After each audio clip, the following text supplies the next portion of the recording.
Hello, I'm John Lozovsky, co-owner of Wolf Moon Wellness, and today I'm going to be discussing the pull-up and going over some grip styles and ways to perform the pull-up that will hopefully help you avoid injury and other shoulder pathologies such as shoulder impingement, which is basically impinging the subacromial area. The acromion process is on top of the shoulder, so the subacromium would be deep in the joint where the rotator cuff tendons and the long end of the bicep and the bursa of the shoulder all sit. So when you're performing the pull-up, you may be putting yourself at risk for impinging these areas on these tendons in the bursa. So we want to try to avoid that if possible. So according to a recent study by the Journal of Science, Medicine and Sport, they studied different pull-up grip styles, and they found that two of the grip styles were more likely to cause impingement. So the two grip styles they found were, first, the excessively wide grip, where if you're doing a real wide pull-up, which people in the gym tend to do this, thinking they're going to get more out of their lats with that.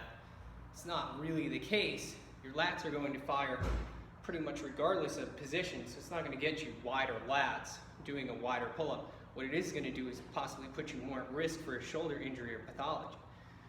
The other grip style that they found was more likely to increase impingement risk was the more classic chin-up position. So supinated grip or hands externally rotated on the bar like this, and performing it that style was also more likely to impinge on the subacromial space. So the style they found that was the most functional and least likely to cause impingement was just the standard overhead grip pull-up position, both hands pronated, hands just above the shoulder or slightly wider, not excessively wide, and this position was least likely to cause impingement. Now I do want to make a note. So it's okay if you are doing a chin-up style position, working that in, you just want to be aware that it could be putting you more at risk for impingement or a shoulder injury in the future. Also, if you already have a shoulder problem, you may want to avoid that style. So it's not that you can't do a chin-up that style, you just should be aware that it could lead to more impingement risk. So the next thing I want to cover is the basic style, form of the pull-up. So in my years of experience, I've seen many people in the gym performing pull-ups, and we're seeing a lot of lack of functionality through the shoulder girdle, posture imbalances, and different things like that. So I'm going to kind of discuss some of those. So the first main thing we want to focus on is make sure you're depressing your scapula as you're doing the pull-up. So if we do a lat pull down, what we're doing is we're going to depress the scapula and pull through the shoulder. We'd be pulling the bar down. So in the case of a pull-up, the lat pull-down is an open chain exercise. The pull-up is a closed chain exercise. So in the case of lat pull-down, you are depressing the scapula and pulling it down. With a pull-up, what you're doing is you're actually pulling your trunk up through your scapula and shoulder. So it's pretty cool. It's a reverse muscle action, but it's still technically scapular depression. The last major point I want to discuss when you're performing the pull-up is maintaining thoracic extension.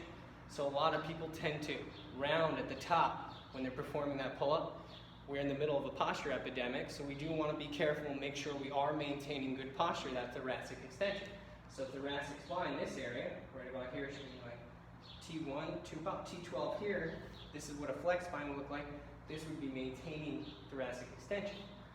So I'm going to show you what a proper pull-up should look like and the best way to get full functionality out of your shoulder. So when you come on, we're going to go in that kind of double pronated position. We don't want to go too wide so we don't risk impingement. So the first thing we're going to do is depress the scapula as we pull our trunk up through like this, and then we pull through. So it'll look like this. And then I maintain that thoracic extension at the top, and I lower myself all the way down. Depress the scapula, pull through, maintaining that thoracic extension at the top.